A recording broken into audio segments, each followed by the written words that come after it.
incredibly well for Rebellion. If you get cycling around the map, not so much overextending, but working his way through. His snakebite works his way through the body shot on the aforementioned cycle. It's been all FaZe clan. Frosty here with the shot in his hand, just looking to play gatekeeper. A three push up at the top A side. Talk about commitment as Rebellion push all the way through into A.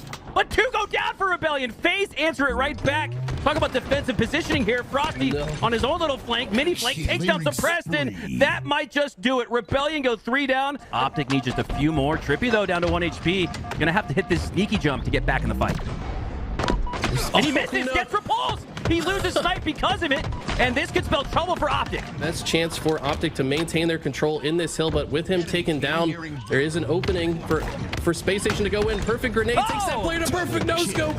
Stellar with the play of the game so far. Almost the overkill, but Formal shuts it down, stays alive. Sticks, and he's still going to be one of the toughest players to beat in the world. Looks like, though, Space Station with the better opening strat. Bound going to get 2 kills and secure this OS. They get 3. And a triple. As Bound opens up the way we're used to seeing. See Sparty flank up to Snipes. He's going to claim that for himself now, as that territory now belongs to Sentinels. Boo Boo Doo takes the ninja! Oh my god, man, he's back belongs to Boo Boo Doo as he lands the ninja. Don't out BR Drunk 2. Oh my god. Cleaner looks. Not that clean though, as the pressure is on. The attention is on his head. Oh, Stellar on the head of Lucid. Takes him down with the quick scope double. SSG were able to tie it 2-0 with a minute and a half left. This is reminding me of that comeback they made on Aquarius where they're down 0-3, and they've got another flag out. Stellar with the final snipes in his scope, lands the no-scope on dead zone, and this could just spur the series win. If he lines this one up on Formal, it could be all but over! As Stellar lands the shot, opens up more space for SSG on the map. You go down on each side. Renegade with a snipe. Renegade with a no-scope. Make it a double. Wow, that's a delayed double. Could have had a triple. Might still. Bound goes down to 1 HP. Down that A side of the map. Renegade gets the opening break slay, though, on Bound. So that's going to give FaZe clan the chance to push through. They do, in fact, to the A side of the map. But Eco with 3 shots out of that DMR in a melee. Takes down one. Thought he had a sticky there. It actually lands on the player's suit. There's the sticky grenades. He does, in fact, despite the error in play, the 60-second mark. Eco so disciplined, understanding how important it is for him to just survive on this part of the map. Tries to deny access to FaZe, but the sneaky play from Snakebite slithers his way through the blue pipes unseen, comes back to bite them in the back. In A, I think a member of FaZe might be at the glass here, which is going to make it even harder. Yes, Real 2 with the triple kill from Glass with the shock rifle. Going to extend into A. Instead, they're going to force that spawn trap for FaZe clan. Monster with a chance to spawn snipe these opponents. Gets the perfect shot there on Snakebite, and this could shut the door on FaZe as Monster lands the double kill. Camel's up, but it's not even going to matter. This should do it for SSG. Monster locking down the series potentially as he does with another snipe. Rotate there, and the first kill favors OpTic Gaming as Dead Zone takes down Manny, but Druk does answer back. Lucy gets a kill of his own. 3 members of OpTic start to push forward, but Druk hits a clutch snipe to shut them down. Formal gets lined up and tapered, faded out as he goes for the active camouflage, but ends up again as the spawns potentially come out on that blue side. Talk playing patiently though. He's gonna wait for them to jump right in, and the bait works. Excellent shot from Tonic with the shock, lining up the second. Dead Zone. We'll see you in 10 seconds. 3 down once again. Go business. But Tonic is putting damage on the shock in the hands of Lucid at the moment here. Swish off a screen. Double kill to start this push. Swish actually able to take down the 3rd one, systematically breaking down OpTic Gaming's defenses by himself as Swish goes in for the 4th kill. But this one's Lucid. It might just go a bit different. Now OpTic are trying to move in, but they're 2 down themselves. They need to get business out of this hill, and they need it right now. This is it. The kills are going out. Lucid with a clutch double. Business was just a couple seconds away from taking the 3rd hill and the lead, but a triple kill out of Lucid shuts things down. Going half down there, make it 3-4. There's only one more player that's currently waiting for his teammates to come off his spawn. It may just be too little too late, and with Lucid still having the shot, he's by himself, but he's a one-man army at this point, spinning in circles. Forget the strong side. We're gonna call that the Lucid. We're gonna call that the BTW, where you just put your head down and start spinning in circles. You'll have to earn it. You'll have to fight your way off a spawn. Looks like that's exactly what Rebellion are doing. Yeah, Rebellion got really fortunate there. They got the left spot, the triple kill on a triple. Trying to do all he can against 3 players on this side of the map. Suppress gonna pick that one up and punch it into his chest, and this is where they get their lead back. Or they bring this closer, I should say, 17-10. Make that 17-11. Suppress doing work with a camo. A triple kill comes out of him. That ball's been rotated towards the green side. Soul Snipe comes right back in to deal with Trippy and then focuses over towards the green side of the map where he knows OpTic are continuing to push forward. Portal's right back in, gets himself a double kill. Who is this man? Soul Snipe is here. He's now working on the spawning players, and although he runs out of sniper, maybe get himself an OS. FaZe are definitely doing a great job here of swarming the base of OpTic Gaming. World 2, bringing that sniper over toward the tower side. This has to be frightening if you're on the other side of it. OpTic needs to prioritize getting him off, and Lusa does chase him down with a pointing shot, but that just gives a new angle for Royal 2 to thread the needle from sword to sword. But look how much damage he takes because of it. They clean him up because of that. 48-45. Renegade looking for another, gets the stick. 49-45. FaZe looking to win this. Renegade making a play there with that sticky grenade, and now with the cross map shots from the commando, it's enough to create a bit of chaos. Mind you, 200-38 was the score line, and at this point, FaZe are about to take the lead. No scope out of Renegade, the main slayer, taking down Formal, and with that, FaZe continue to punish OpTic at every given turn. A clean sweep, it's official. FaZe have taken the lead going into the end game. This might be one of the craziest comebacks that we have seen in Stronghold's history.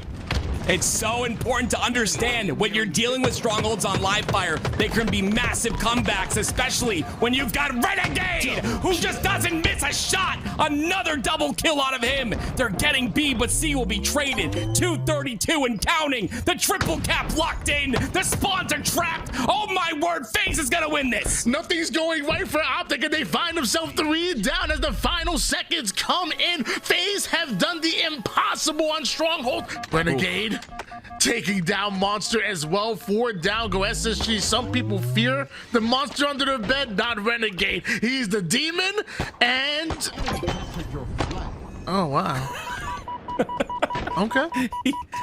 Yeah, he's just struggling with this map between staying on it and hitting that clamber. It's really tough for Renegade here. Long off season, if you will. Are you kidding me?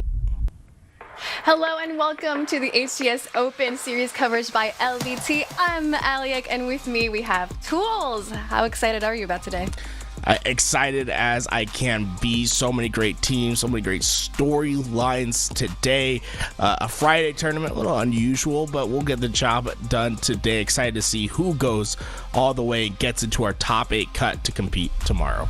A lot of things to talk about today. We're going to be watching Passion United Spectre Esports. It's going to be a great match and on Live Fire, King of the Hill.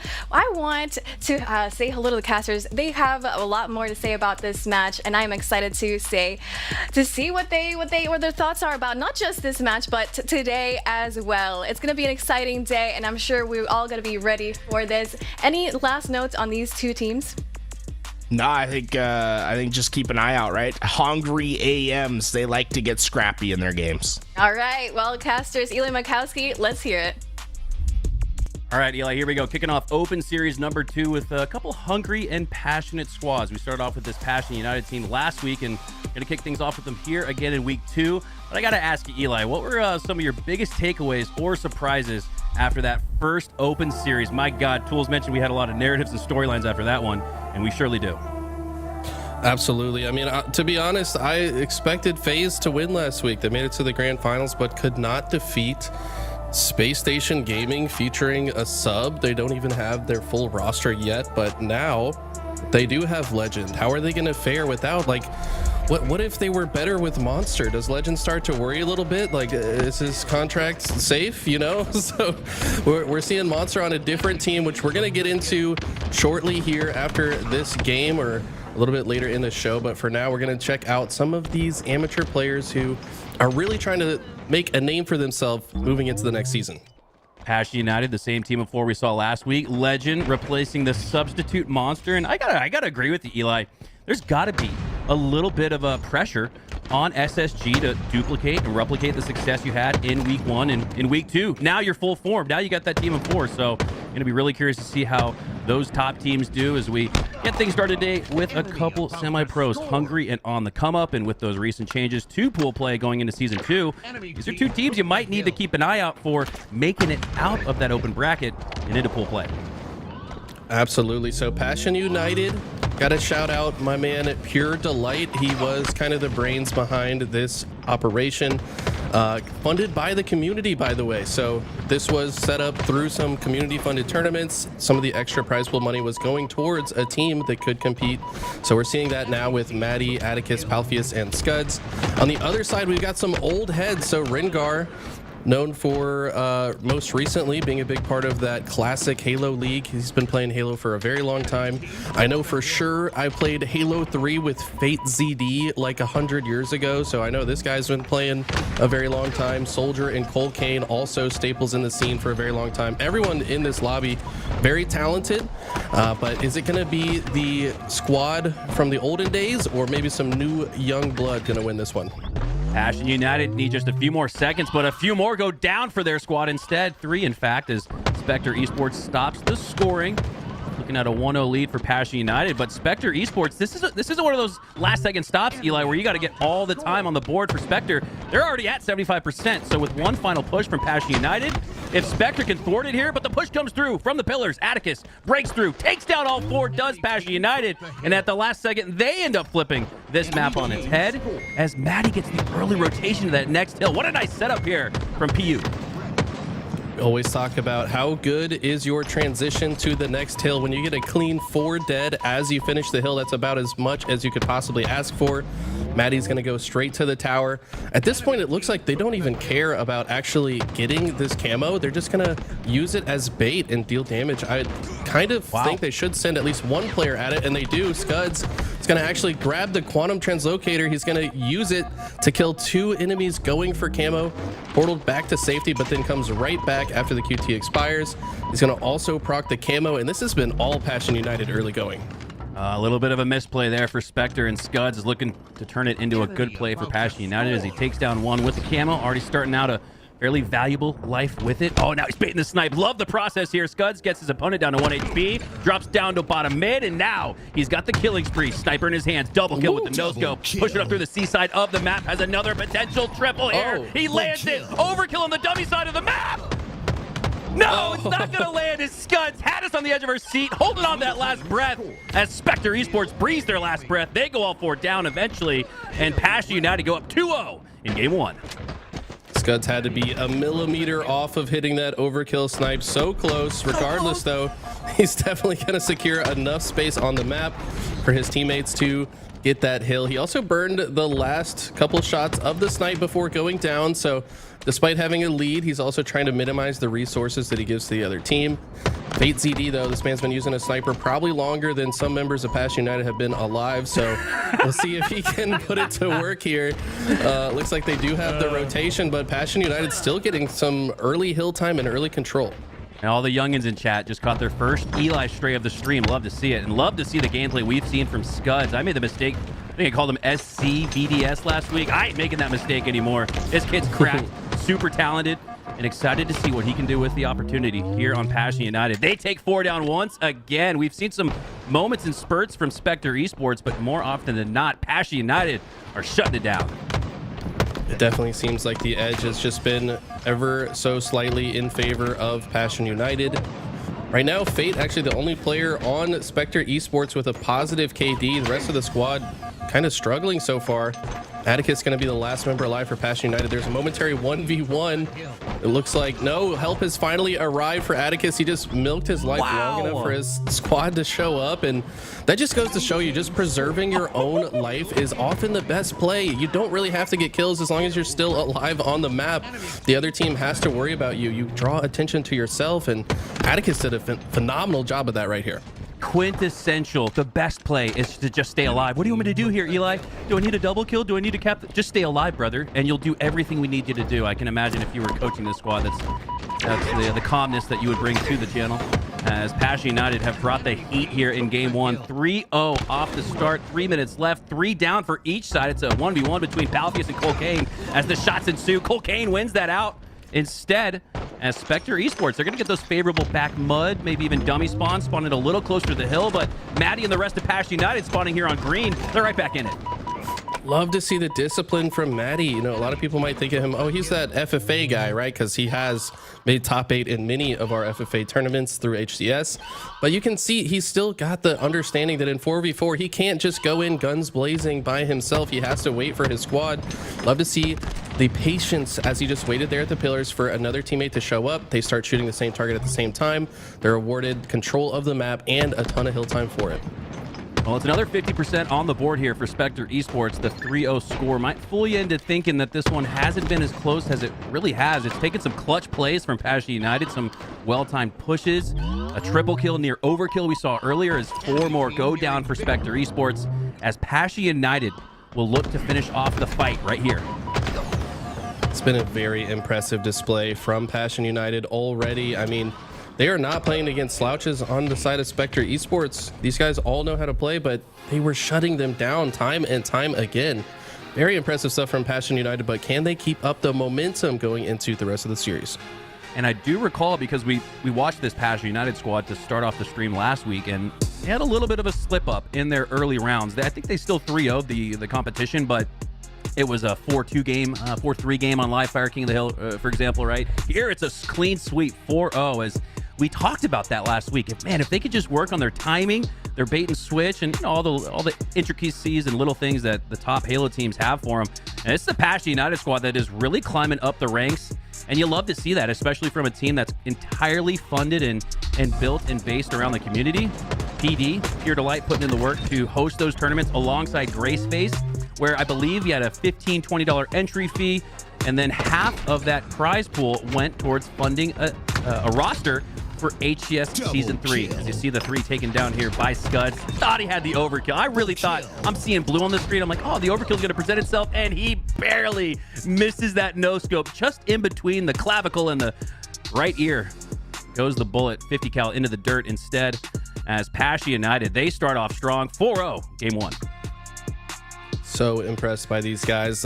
Like we said, we watched them last week and felt like if they just kind of tightened up a few things, they could absolutely make a run, and this might be their week. They could make a deeper run in the tournament than they ever have. But first, they're going to have to get through Spectre Esports in this next game here. Aqua TS. This one quite a bit different than we saw last season. This overshield going to be so important. I expect at least 2 members of both teams to rush the overshield pretty aggressively. Love this play from Maddie, though, going bottom middle. It's a great way to kind of flank those players going through to the other side. Grabs the heat wave, but it's 3 dead on the side of Passion United. Spectre Esports with an extremely strong opening strat here. As good as you can imagine, outside of maybe going 4-0, but they get the overshield, which they can maybe turn into 1 or 2 as Fate pushes up along the car 1 side of the map, has an opponent back against the wall, potentially half shield. Oh, did he walk into the sticky? No, he did not. Luckily, does not land into the sticky's foresight, but the teammate shows up instead. That's Maddie coming in to help his teammate there on the car side of the map, as they do a great job utilizing their teamwork. Despite the overshield and the 3-0 start for Spectre Esports, it's back to a 1-kill game. I did also just get a correction from my good friend Why Not Be Casting. He'll be on the stream later today, our favorite caster, I'm sure, but he corrects me. This is not the same Fate that I was thinking it was. So this is actually a 19-year-old Fate from Georgia. It's going by Zay and a few other names in Halo 5, now going by Fate ZD. So thank you for correcting me. This is not the same Fate I was thinking, the one I played with in Halo 3, probably not competing today. Oh, that's exciting to see. Fate has had a good series so far. Was double positive, I think, throughout the most part of that game 1. And here in the Slayer, 3.0. Great start for the young gun. 19 years old out of Atlanta, Georgia. As we witness some more semi-pro, hungry, up-and-coming gameplay here. Colcane goes down. Quite literally drops the bottom mid. 2 go down for each team. No, actually, Rengar going to stay alive. Thought he might have lost that Biv. I gotta hold my breath there for Maddie instead, as Maddie goes down 9-12 here, as Spectre's done a great job to maintain that 3-kill lead going into the quarter mark or so of the match.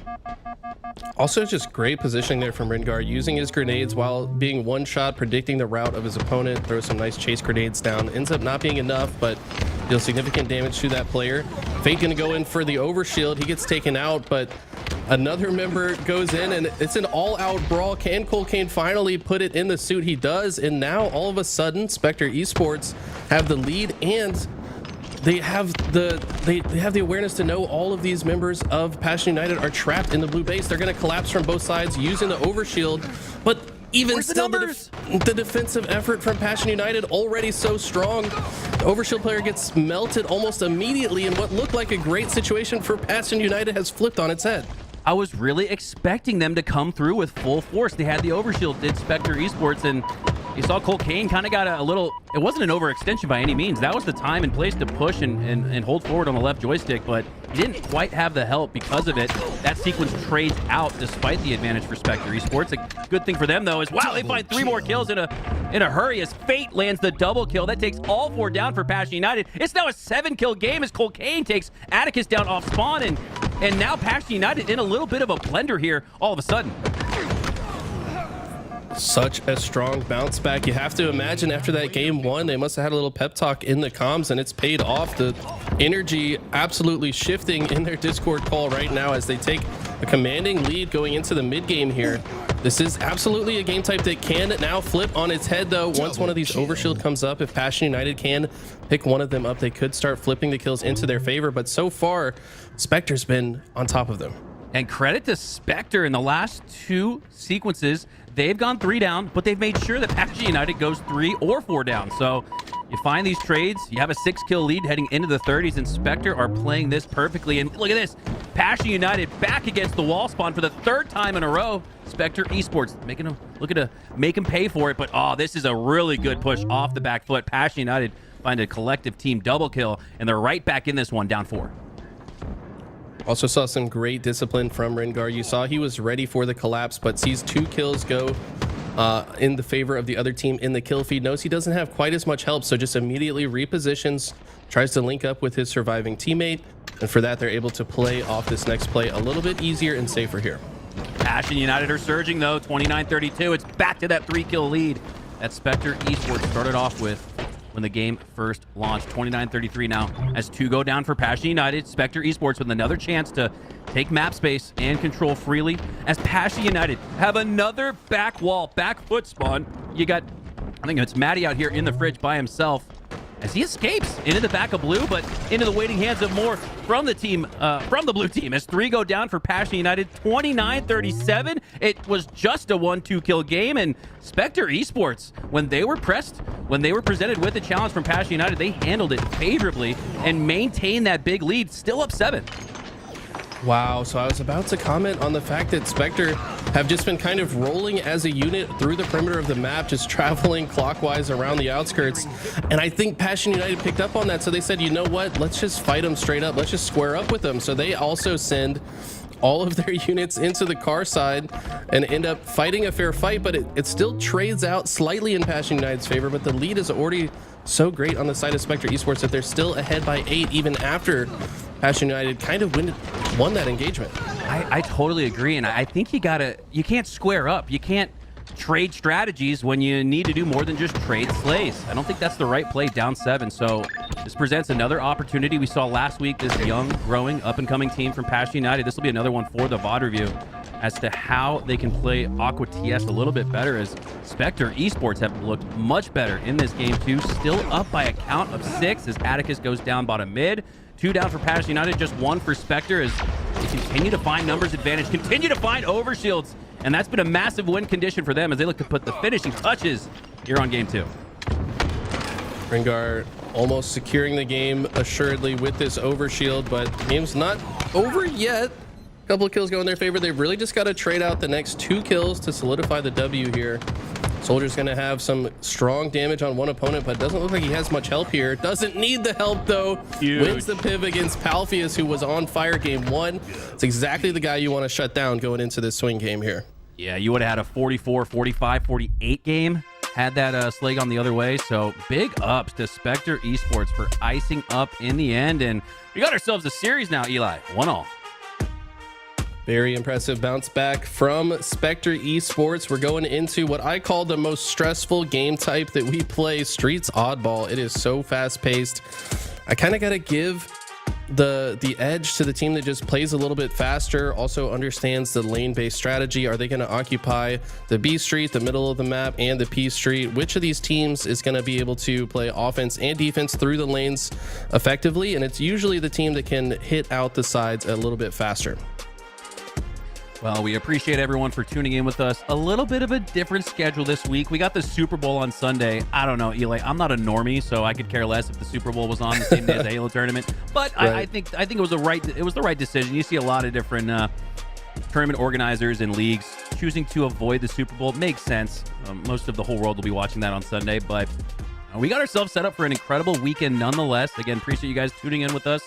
Same time, a little bit different day and place, but Friday here, 11 a.m. Central starting off. Hope you guys are enjoying your week. Getting the weekend started here with a little bit of Halo. We'll have a championship Saturday tomorrow, and I can't wait to see how this tournament progresses today. Last week, we saw SSG take the tournament with a substitute, and now Native Gaming, they caused almost like Roster Mania 2.0 with the first major just a month away. I mean, I'm almost getting like a little nervous for these squads making all these team changes. Eli, what are your thoughts on this Roster Mania 2.0 that just started seemingly out of nowhere?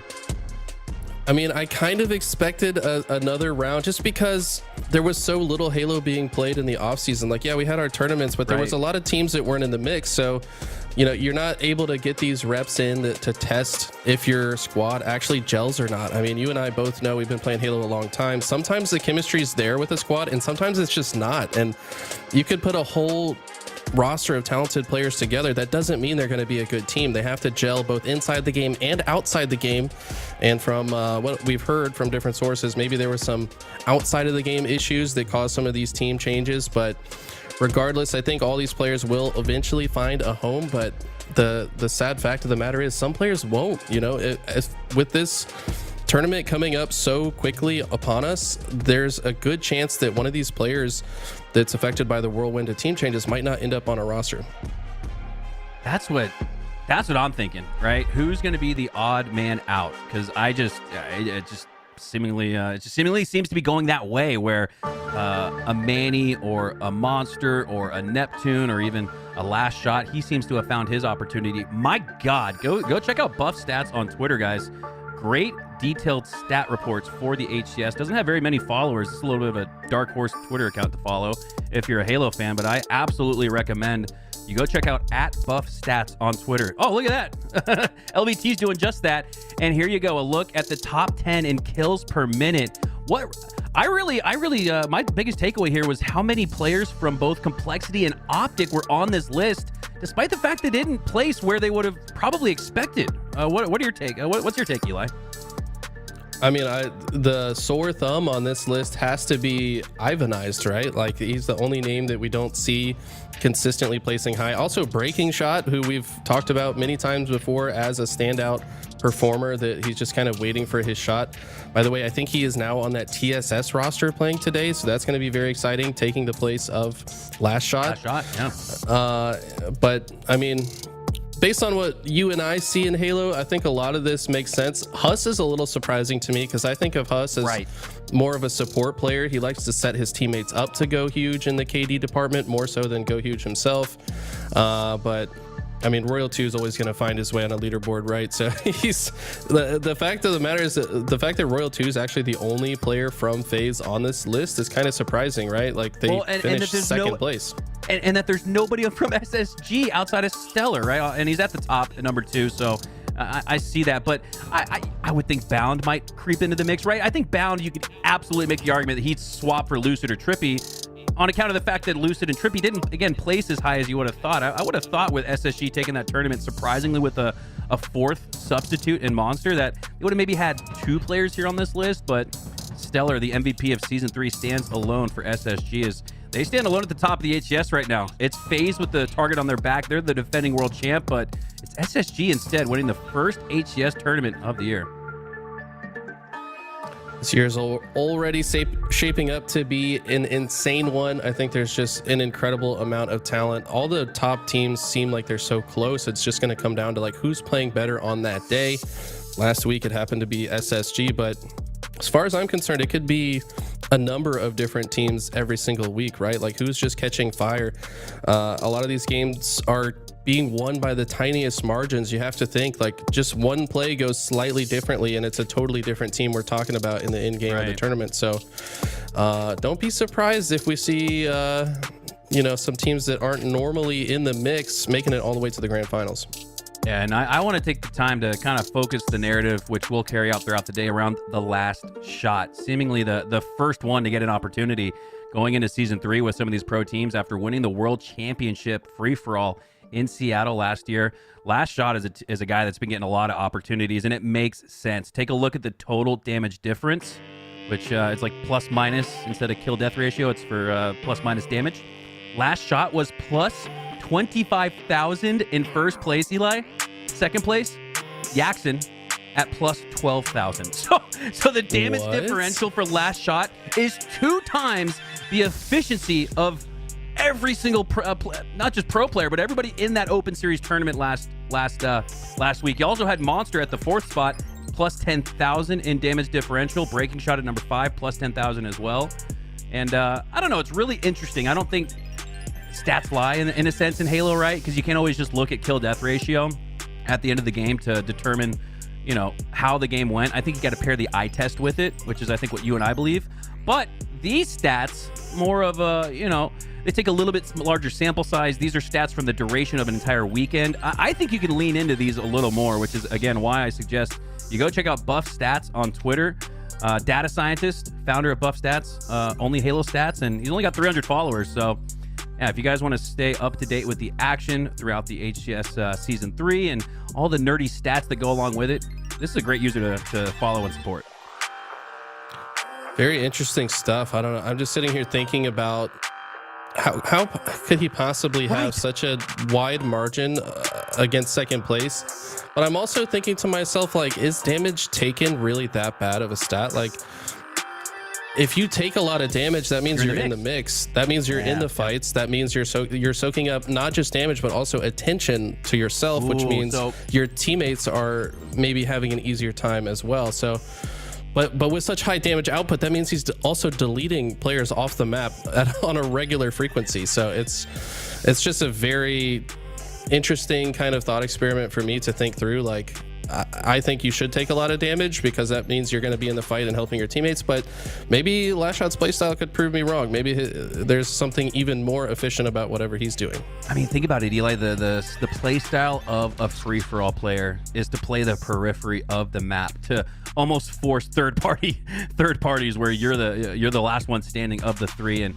I think that might make some sense as to how Last Shot was able to do so much damage while not taking very much. Is for that reason. He brings that free-for-all approach to 4v4 Halo, and that's the thesis. That's the exciting thesis that's been a decade-long story in Halo, is can the free-for-all player hang in a 4v4 environment? So far, Last Shot is proven to do just that as he looks to tear up the HCS in 4v4 fashion, I assume, in Season 3. I'm not sure how much of him we'll get to see in the free-for-alls now that he's potentially on one of these pool play pro teams. So very excited to watch the Last Shot. As again, you look at the buff stats from HCS Open Series #1, and this dude is absolutely just dominating the leaderboards all over the place. Super impressive, man. It's the very beginning of his career as well. I mean, obviously he made waves in FFA, but you know, he's really just getting started when it comes to 4v4. Has just kind of climbed the ladder, which should be inspirational to a lot of players out there. I mean, this guy just put in the work, started from the bottom, now he's here. So you can do the same thing if you just put in the work, try to be better every single day. You know, don't compare yourself to other players, just be better than who you were yesterday. So I think that's kind of the process that he's gone through over the last couple of years, and it's finally paying off. But as I say that, enough philosophical thoughts. We're going to jump into Streets Oddball here. Like I said, this game type's so fast paced. What makes it the most stressful game type to me, Streets Oddball, is the fact that the map is so small. So frequently your teammates are going to be doing damage before you even respawn. So what that means is you are almost obligated to rush as fast as possible to follow up on your teammates' damage. in so many different situations, especially if you get into a staggered spawn cycle. On a lot of maps, you should just wait for your teammates to all be alive before you push, and you should do that on this map sometimes, but there's a lot of spawn points where it's just like you gotta just go as fast as possible off of your spawn, and I think we're gonna see an extremely high kill game on both sides here. Yeah, you make a great point. This is not a live fire oddball where you get a team wipe, you spawn them out on the dummies, and you take the oddball to the green side of the map, and you got, what, 30 seconds you feel like you can add to the scoreboard? You're lucky to get 3 seconds of uninterrupted gunfire here on streets, as teams are more often than not pushing in quick off a spawn, as Passion United is off to a quick start here, 35 and rolling to nothing. Now, that first game, we saw their objective efficiency winning 4-0 in the King of the Hill. They did lose the Slayer, but back in an objective mode, Passion United starting off strong with some very good objective efficiency once again. I mean, an early 40-point lead is massive in any oddball game, especially on streets. And it'll be even massiver as 3 players go down for Spectre Esports. Fate, the last player alive. You can see him out on an island almost on the P side of the map. And you got the other 3 spawning on Red Room. So keep an eye on Fate if he's able to stay alive solo on his own. You see 2 go down, though, for Passion United. A good push off the back foot here from Spectre Esports. Palfius 1 melee away, goes down to it from Colcane. Maddie, last player alive. He'll go down as Spectre earned their first team wipe of the game in a little bit of time. Spectre finally with some semblance of control, but how does Passion United play off of the back foot here? Are they going to take their time with this play? Looks like some early damage taken by Spectre. It's going to open the door for Passion to kind of hold forward in this moment. Scud's going to make his way all the way to the cafe side, and they've already regained the ball. How quickly did they break that setup? Spectre only able to get 11 seconds out of that interaction, and Passion's right back in the driver's seat. And that's exactly what we were talking about, Eli. A team wipe. It reminds me of like an Argyle CTF. It's not enough to get a team wipe. You're lucky to even get the flag out past the cap point. Here on Oddball Streets, you're lucky to get 10 seconds. If you take all 4 down, you got to really continuously know when to hold them, know when to fold them. And I think that is the biggest difference here on Streets Oddball, again, versus maybe a recharge or a live fire. As the oddball carrier, you cannot hold on to that oddball too long. If the push is coming, you force a 3v4. Off the back foot comes the other team, and you give them a front foot push instead, as 1 player goes down for Passion United. Make it 2. Palfius looking to defend that side of the map. The P side, you can see the ball out on the palm trees. A little bit of a play ball situation, a reset. And if that ball doesn't get touched for another 15 seconds, it's heading back to the cuts. Even sooner, it's already resetting now. Yeah, but I love the way that Palfius played this. He recognized he's the last player alive. He's in a important part of the map to control. Ivy, one of the few power positions on this map, and just choosing to stay there while his teammates respawn. He can see a couple of the lanes on the map, and look at the grenade from Scuds. Very cheeky, bouncing it there perfectly onto his opponent. Gets 1 kill, gets another player to 1 shot. It's going to open the door just a little bit for Passion United to move up, and they're going to continue the push heavily through this purple side. I'm a little surprised to not see them opt to take another lane, but so far this team has really had success with these 3-man pushes through one side, and Spectre doesn't have the answer yet. Rengar, last player alive on that A side of the map, goes down staggered. So you're going to see 3 players here pushing for Spectre Esports, but they've lost their 4th, so a guaranteed 3v4 push for them. Rengar now back off a spawn, gets a fortunate one on the Red Room, it looks like, as he can regroup with a couple players there on the PD side of the map. Now it's Colcane on the flank, backside. 2 down for Passion United. Colcane looking to send 2 more back to the respawn tree as he gets an opponent down to 1 HP, and he can't quite clean up on those final 2 players. They do ultimately go down, but Colcane could have had a flawless push here. Could have helped with Scuds, as he's causing chaos on the PD side of the map. So yeah, that absolutely trickles down into a last Spartan standing opportunity here for Scuds, but he goes down shortly after. Scud's the first player coming off spawn there, able to push because of that trade his teammate got on Colcane. So important to just get a trade if your setup is being broken into. If you're the last player alive and you can somehow find a way to get a trade, that means your spawning teammates will have a lot easier time moving forward.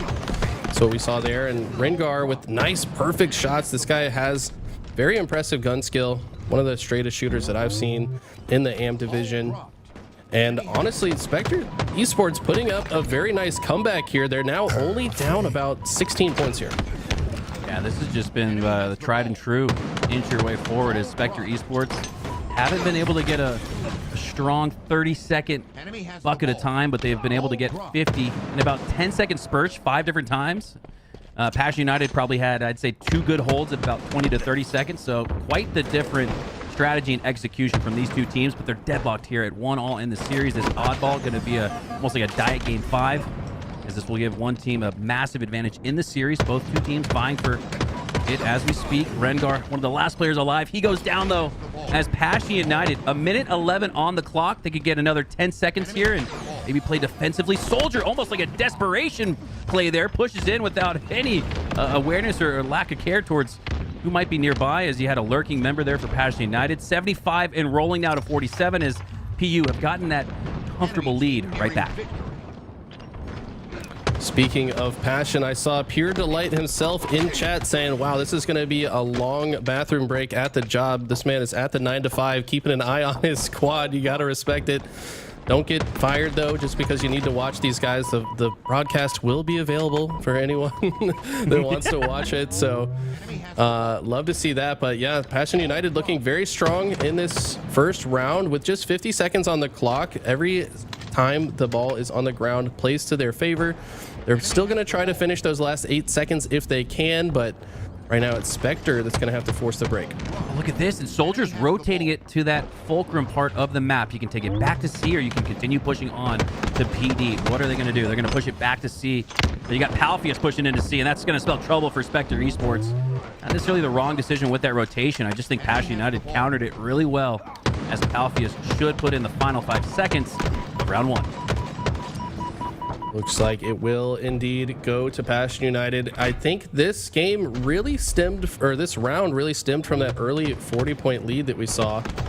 There was a push from Palfius to break this last setup and win the round. But the beginning of this round going to be very important to me. If one of these teams can get a 30 to 40-point lead, it can oftentimes end result in a round win. FaZe looking to stay alive, looking to earn a double kill. Oh, great positioning there. Uses that grenade to block off the left side of the red room. Goes right. Right decision. Takes down his opponent. As 2 go down, though, for Spectre Esports. Fate hoping to stagger some numbers here. He does this, just that. Takes down Maddie. Great job. And now he's going to time this perfectly with the camo play. This is a great play here from Fate. And it has Spectre Esports looking much better than they did at the start of that previous round 1, where they went down about 30-40 to nothing. Now instead, Passion United only able to get 3. Fate trying to find a way to have an impact on this fight, but his teammates got several kills without his help at all. Says, you know what, I'm invis, but let me hold the ball for just a second. Does drop it for his teammate. Not much camo left to be used here. He's probably going to try to ninja this player. I have to guess. No, just opts to shoot him a little bit faster to take him off the map. And as they get 2 slays, this looks like a good early setup for Spectre. Soldier currently dead. Fate goes down as well, though, and it's Scuds. It's going to try to play spoiler here early on. Fate, the 19-year-old young gun from Atlanta. I gotta throw some tips out to Fate, man, because he looked like a 29-year-old Halo player, Eli, with a lot of veteranship on that previous sequence where he was able to secure camo, a couple slays, rotate that oddball, and it's because of Fate and that well-timed camo play that Spectre Esports are up doubly on Passion United, 11 to 23. But just as I say that, Passion are rotating the oddball into C. Fate with the shotgun in his hands, looking to take down 2 at the top of spike stairs, but instead he goes down with nearly a full clip left in that shotgun. That's going to make it much easier for Passion United to defend C. It's not looking good for Spectre. They died early in this push. Also gave up some sandbox items to make it even harder for their next push. This next camo going to be very important. Palfius applying lots of pressure to bottom mid. Palfius also has a teammate with him on B stairs. He's also taken down. It's just Atticus and Scuds left in C. They're going to try to milk as much time as they can before throwing this ball out and then taking the fight. Looks like Scuds had the shotgun, but Spectre does such a good job to maintain their distance in that fight. Takes that player down, but because the ball got thrown out, they're not going to be able to get it right back to safety. That's exactly why you throw the ball to mid-map before you're taken down, so your next spawning teammate has an easier time contesting that ball. Maddie with the masterful positioning on the B rail plays spoiler to that push momentarily for Spectre Esports, as they are able to get it into C, but because of that delay, that timing issue that Maddie caused, it allows Palfius to push up through the back of driveway, take down that oddball carrier, and now he's just looking to clean up more along the arcade side. Playing a game with Passion United is Palfius as he takes down 2. Spectre Esports looking for the triple. Yes! Overkill in sight, but goes down. Cole Kane. We've seen 2 potential overkills on stream already, and it's only game 3. Enemy has the ball. Very impressive push out of Palfius there on the opposite side of the map from the oddball, mind you. So he's just causing havoc, making it that much more difficult for Spectre to get to his oddball carrier. But looks like because they were pushed so far out, they actually allowed Spectre to spawn closer to the ball. That's the downside. If you're going to make pushes like this to the other side, you've got to be mindful of where you're spawning your opponents. I think Spectre got the advantageous spawns and they got the most out of it. Now they've got the setup in C for themselves. And now you have Passion United spawning as far out on the back wall as possible. It looks like on the PD side of the map. That's going to give Spectre Esports enough time to get back in this game. Not only tie it, but regain the lead. Spectre Esports, where they had fallen short in round 1, overcome Passion United for now. Maddie with the shotgun looking to defend the top of C. 3 go down for Spectre Esports as PU break through and now have that oddball for their control. We've also got the shotgun. I think this is probably the most important weapon on the map, especially if you can combine it with the camo. Spectre's not going to make it easy though. Maddie's still going to try to preserve these shields before he goes in for it. Able to take down the camo player, and another huge double kill out of Maddie. Gets the most value out of that shotgun as possible, and that's going to be a lot of time for Passion if they can just take down Soldier, which they do, and that oddball time is going to keep racking up. Massive play there from Maddie. Again, just as Spectre Esports had regained the lead, you see Passion United seemingly running away with it. As Atticus going to line up a reset there, throws that oddball out towards the left palm tree. He looks to just simply defend C for now, but he goes down. Rengar, the only player down for Spectre Esports, is going to give them an opportunity to grab this oddball. Scuds is close, but with low shields, doesn't want to overextend himself. Plays his process really well here, patiently. You can afford to do that with a 20-second lead, but another sequence here where Scuds has to back up, and that's just going to give more oddball time to Spectre. Instead, he pushes through, takes down the oddball carrier, and 3 go down for Spectre Esports. Fate, the last player alive, extends out a little bit, goes down. 4 go down for Spectre Esports, and this could be it for PU. He's going to try to find the spawners and stop them from getting into C, but he gets taken down immediately. This might be good timing for Spectre to push in and get these kills, but they got to move now. Looks like this player, Cole Kane, out of grenades right now, but his teammates are not. They flush out the rest of Ivy with their grenades. This is going back and forth. If they can just win another round of slays, it's 4 dead for Passion United. All they have to do is hold off the push one more time, and I think this round is theirs. One final push for Passion United. And one final hold as well for either of these two teams. Close, down to the wire. PU with a 1-0 lead in this game 3 to take a series lead 2-1. Soldier looking to stay alive at the bottom of C. Maddie pushes in through with that spiker grenade. Lands the sticky. No, he does not. Not much grenade damage either, but he still cleans up. Wow. As 4 go down for Spectre. It's a goal line stand fumble as Passion United will take it and take game 3. Enemy has the ball. I was worried. I said Passion United, it's not looking good for them, but you know what they did? They made a perfect push. Not a single one of them died. They got a clean 4 dead with an emphatic victory to secure that. And I mean, that's the tale of oddball, right? It's not only about having strong setups, but how convincing are your pushes? Are you able to maintain a numbers advantage at the end of the push? Because that's what leads to those setups, right? And I mean, we just see the absolute perfect push. We've got Palfius and Atticus moving into the B side. Soldier spots them early here. It's definitely calling them out, but it's Maddie who's the difference maker here. He crosses over to the other side. So they're doing a 3-1 split, 3 on the B side.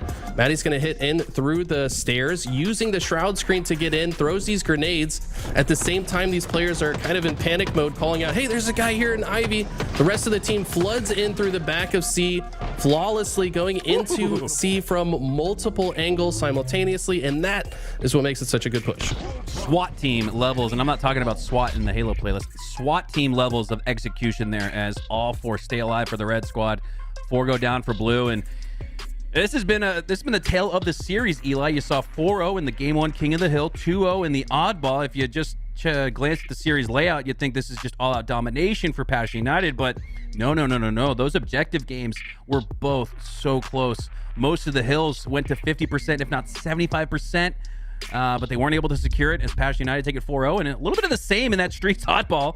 Spectre Esports able to get to about 75, 80, even 90 seconds or so, looking like they had the game in their hands. Instead, Passion United steal it and take a 2-1 lead in this series as we get ready for Recharge Strongholds. Talk about a fast track. This one's going to be moving quick for game 4. Eli, what should we expect? Recharge strongholds can be played very fast. I do expect the members of Passion United to play this one fast, but the discipline that we just witnessed in the latter stages of that oddball game tell me that they probably have another gear to slow it down as well. When it comes to strongholds, obviously you earn points if you have 2 of the 3 zones. You score double points if you have all 3 zones. But the problem is you can't overextend for the 3rd zone because the other team could also just swoop in behind you and steal the one that you already started with. So I think that what we're going to see from Passion United is a more controlled playstyle where they do extend for the trip cap when they have the numbers to do so. But if they go down a few early, they'll opt to just protect the ones they have. Look for that AB setup as well. AB, probably the most powerful setup that we see in any strongholds game type in Halo Infinite. If you just hold down top glass and top A, you can watch each other's crosses and make it very difficult for the other team to get out. Yeah, it's really that risk reward that you play when you have A and B and you ask yourself, do we go for C? More often than not, you push into C, and even if you wipe the squad, it's almost a benefit of the team that got wiped in the sense that they're now getting A spawns, which would be very favorable, or even gold where you can take shock rifle or that B location. So that's a strategy almost shift. I would say more of a development from HCS season 2 to 3. Not as much of a change, but definitely seeing that more and more. Less trip caps, more playing for A and B, and just spawn cycling the blender at the back of C. Keep an eye on that strategy here as we approach Game 4. Passion United with a 2-1 lead, but again, Spectre Esports in the objectives have shown us enough that this one's not over just yet. Absolutely. Spectre's gonna have to show signs of a little bit better teamwork. It does feel like right now the teamwork has been on the edge of Passion United. That Slayer was a different story though, right? On Aquarius, kind of looked the opposite. It looked like they were the ones that had control. But if you kind of think about it, I mean, Aquarius Slayer is a game type where you get 3 or 4 dead, you run back to mid-map and you collapse on the next spawners on the other side, and that's what Spectre did so well in that game too. You can kind of do the same thing in this game type. You just let the other team spawn C, collapse on them on that side, predict their next spawn, spread out, collapse back on the other side of the map. That's one way to maintain a trip cap for a long period of time, so definitely not counting Spectre out of this. Yeah, that's a great point, Eli. Think about it. It was a 3-kill match, and then you had the back wall spawns on each base for Passion United, and then it was a 9-kill almost match. So hey, you get them off the back foot, get them off the back wall. As it looks like we're gonna have a quick break in the action. Still waiting on that 8th member to join up, so we're gonna take a couple minutes to rehydrate. Invite you guys to do the same. You guys are tuning into LVT Halo. Don't go anywhere. We'll be right back for more. No seconds come in. FaZe have done the impossible on Stronghold. Renegade taking down Monster as well. 4 down go SSG. Some people fear the monster under the bed, not Renegade. He's the demon, and oh wow. Okay. Yeah, he's just struggling with this map between staying on it and hitting that clamber. It's really tough for Renegade here. Long off season, if you will. Oh, are you kidding me? What is it? Tony, I have never in my time, in my career duoing with you, ever seen you at a loss for words. You are one of the most talkative people I've ever met. That portal once again inside of the vent as he plays aggressively. I'm sorry. Picks up the enemy team snipe as well. Stellar's down to no shields. Waits patiently for him. Gets the double. Pulls the flag. Does it all. Tony. Royal 2 staying alive as well. A beautiful play by him. The flag will be relayed. This could be flag number 3. Royal Dose in the house. Just barely missing out on the quick scope, but uses that QT to stay alive, get behind enemy lines. Eco has no idea what hit him, but you're gonna find out it's Royal 2 and FaZe taking game 1 in the grand final. Who are on the strong side of the map now are trapped here toward the gold side. Monster with the double kill, 1 grenade, making a triple kill. Give him the overkill. Monster looking like a beast on the map. 35 points and counting for FaZe's SSG. Look to try to get into a full setup, and it starts from Bound making a sneaky play over toward the B side. That Bulldog, it's barking, and apparently so is Bound. A triple kill out of him. Somebody stop this man. Finally, FaZe end up getting the first kill, but is it too little too late? 3 down go SSG. You need to get in the hill in order to stop the timer. That's exactly what they do. 7 seconds of neutral time is all that's needed, and Bound with a kill can create just that. Now time is winding down, but luckily Renegade ends up finding right in and sends Monster back and packing. Stellar responds with a double kill. 4 seconds, he has to get to the hill, but currently there are nades that are zoning him out. Stellar ends up going down, so do 3 of FaZe, and those nades keep them out of the hill just long enough for SSG to end the tournament, the first tournament of this year. Space Station Gaming. You're my best gift.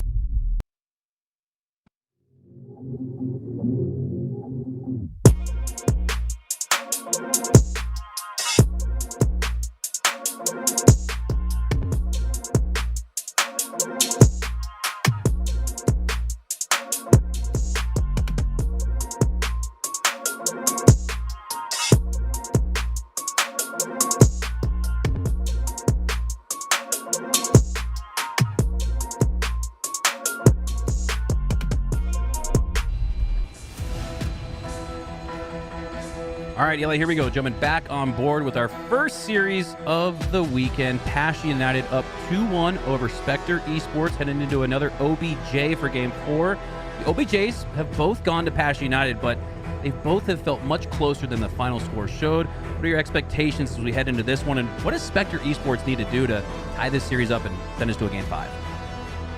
Spectre's going to have to play with as much passion as Passion United. I mean, it's in their name, right? And I think passion is an important characteristic when it comes to Halo. You've got to get the energy up, and I don't know if they're quite as energetic as Passion. Just from the first-person POVs, we can kind of see that these guys are playing with a lot of fire right now, and we saw the fire from them come out in that Aquarius game, but so far they just have not been as objective efficient as Passion United when they get the edge in these objective game modes. So far they have been unable to catapult that into any kind of objective, so we'll have to see if this is a little bit different. I think this style of game type will play to their strengths and the ones that we saw on Aquarius, because they don't have to stop shooting and hold an oddball. They don't have to stop moving and get into a hill. You can get into a stronghold and then immediately move on the map, and as long as you're applying pressure and slaying out, you're going to continue to score.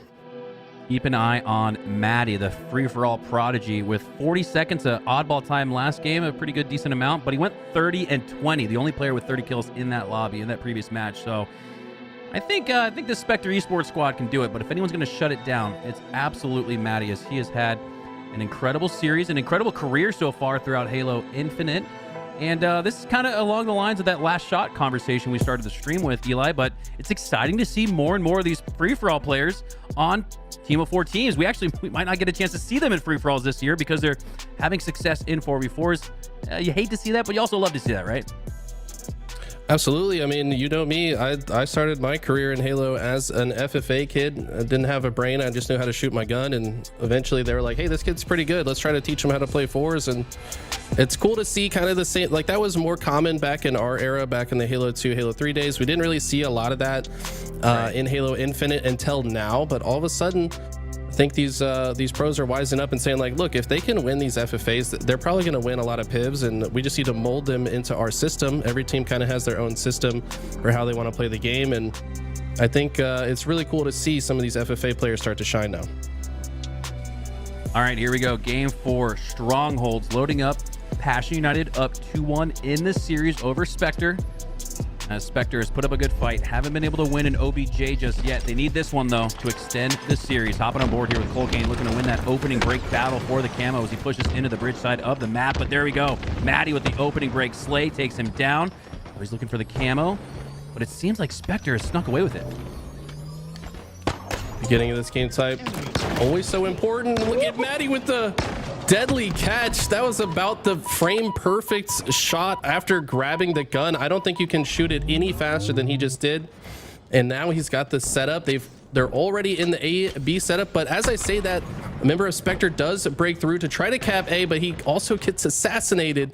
And this is exactly what I talked about. This A-B hold, so powerful. We're gonna have to see how good is the discipline to break out of the setup on the side of Spectre Esports. They can't lose a player early. They do time the push pretty well. Pressure coming in from top tower. At the same time, they send a player through the gold stairs, but they get taken down. Last player alive, probably going to go down as well, and the AB setup remains intact for Passion United. Yeah, this is some of that strategy we were talking about here. It looks like for now, Passion United just going to play Gatekeeper off spawn to C. They're not going to look to push in for that triple cap, but this spells trouble for me, for Spectre Esports, Eli, because they've had good mid games, they've had good end games, but they have not started off matches well. Seeing more of the same here as Passion United get nearly a minute uncontested on the clock, and now they are looking for that trip cap, but because of the push into C, they're going to flip Rengar over to the A side, but they take him down shortly after, earn the trip cap, as Passion United are soaring now with A, B, and C. That's exactly what I expected out of these guys. They held just AB when it made sense. Once they get a spawn closer to C, they said, you know what, let's just get the trip cap. And so far, Spectre has not passed the test when it comes to how do you leave C and get back into A and B. Yes, they flip C back, but that's just because they spawn there. Passion United opting to control the other side of the map, watching each other's crosses so efficiently so far. Looks like Soldier finds a massive double kill, though. He's going to cross straight through the middle of the map, try to clean up this last player that I'm sure his teammates told him was one shot. But even still, after a massive play, it's still Passion United that maintain the double cap. Finally, though, the rest of the spawners on Spectre break into A, at least for now, and they're looking to set up a trip cap of their own. Oh, and that's so unfortunate. Right at the 100-point threshold, you're thinking, all right, we're not down and out just yet. We're back in it. Well, they do get back in it. Spectre Esports, wow. Despite an inefficient team wipe against Passion United there, speaks to why they maybe went 3 down shortly after, but Passion United go down 3 down. So it's back and forth right now. Spectre with their first scoring of the game, and not using that traditional A-B hold, Eli. Look at here at AC. That's going to give A back to Passion United as a couple more going on for Spectre, looking to own that gold part of the map, but Soldier takes it, and he's going to drop into B because of it. If he can win this moment, if he can stay alive. Ooh, they should start the scoring again, but no, look at that, right at the 75% mark. 1 foot in the hill will reset it, but instead, a foot in the hill for Spectre Esports gives them scoring back once again. Spectre fighting very well. They're applying maximum pressure to Passion United. They're not letting them get into their comfortable setup. That's what's been so strong is before Passion United have both A and gold, but Spectre just destroying one side or the other on repeat. Now all of a sudden it's Spectre that have the setup, and now Passion United, will they pass the test? Have they figured out the best way to push in? So far it's looking pretty good. They get a couple slays out, make that 3 dead for Spectre, and they immediately pass the test with flying colors. They're looking to get some extra credit here. 108-48, so Spectre are able to cut this lead in about half or so, but with that next win for Passion United, they're going to start up the scoring once again. 115, I should say 117, a la Master Chief and rolling, as we have an even gunfight for now. 3v3, Camo up now. Reminds me of the beginning of the match where Matty pushed into it, didn't earn it, and he doesn't earn it again. So Spectre Esports, they've done a good job controlling Camo and keeping those opportunities at bay for Passion United. They just haven't been able to keep them off the scoreboard as they do flip.